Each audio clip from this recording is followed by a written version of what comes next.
Everybody, Keith Jones behind the binoculars here at Parks for Belmont Stakes Saturday. We're going to take a look at the Belmont later this afternoon, and with a short-priced favorite like Justify, how do you want to bet the race? I think there are two ways to do so. You can put Justify on top of a couple of exactas and maybe hit those exactas pretty hard.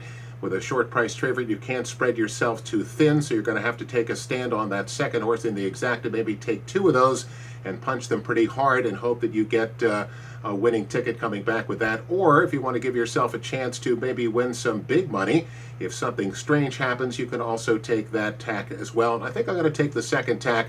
I'm going to play some trifectas, and here's what we're going to do. Of course, Justify has the opportunity to stroll coast to coast here. Things look like they should work in his favor. He looks to be pretty much the lone speed here, the big sweeping track, the big horse, the long stride. It could be a replay of what American Pharaoh did a couple of years ago.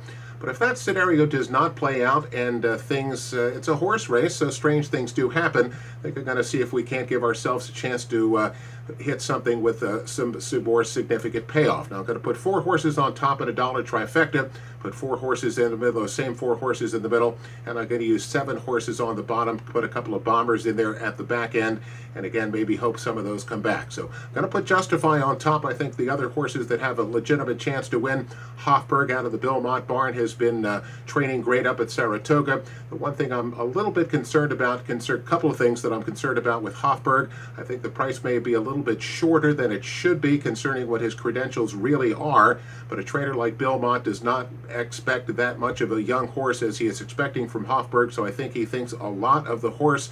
And with the fact that the pace is probably not going to be that fast with Justify, I think that's going to keep some of those later runners a little bit closer involved in the race, so that may be able to make up some of that ground late. Now Hofburg again comes in with very highly regarded here, so we're going to put him in the win spot. We're also going to use Tenfold out of the Steve Asmussen barn, who is improving with each and every race. His Beyer numbers have gone up in each career start. He does have the ability to sit closer to the pace, and that scenario does play out well in the Belmont Stakes. And if he can move forward off of that race in the Preakness, you get a top conditioner like Steve Asmussen. I'd also like his bloodlines. He's a son of Curlin, and his mother's father was Tappet. And of course, Tappet has sired 3 of the last 4 Belmont Stakes winners, so he does have the pedigree to cover that 1.5 mile distance. And if he is able to take that next step forward off the Preakness, maybe he's dangerous in here. And I'm also going to use Vino Rosso for that win and second spots. Todd Pletcher has shown the ability to have his top horses ready for a top effort in the Belmont Stakes. Vino Rosso showed what his top performance is like when he won the Wood Memorial. Obviously did not like the off-going down at Churchill Downs if the track comes up dry today. Again, Todd Pletcher knows what he's doing in getting a horse ready for the Belmont Stakes, and this is probably his best 3-year-old, so I'm going to put Vino Rosso in there as well. So I'm going to use those 4 horses for first and second, and then on the bottom, we're going to go ahead and use Restoring Hope. Now that's out of the Bob Baffert barn. He also has good pedigree. He also should be forwardly placed. And if he is able to, again, get up into that forward group and then use his pedigree to stay on to the end again, we're just hoping that he can finish 3rd at a big price. He may be able to cash a good trifecta. We're also going to use Noble India for 3rd. Again, that's Todd Pletcher. He looks to be forwardly placed as well. His pedigree is also good. You got Todd Pletcher. You should get a big price. Same kind of scenario with Restoring Hope. If he can keep himself forwardly placed and use his pedigree to stay on, maybe he can finish 3rd.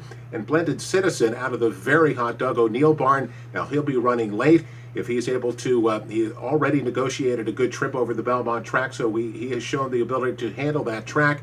If he can rally late and get past some of those horses that are straggling at the end and get up for 3rd, again, you might get another decent price there. So that's how we're going to play the Belmont today, a $447 trifecta. Good luck today.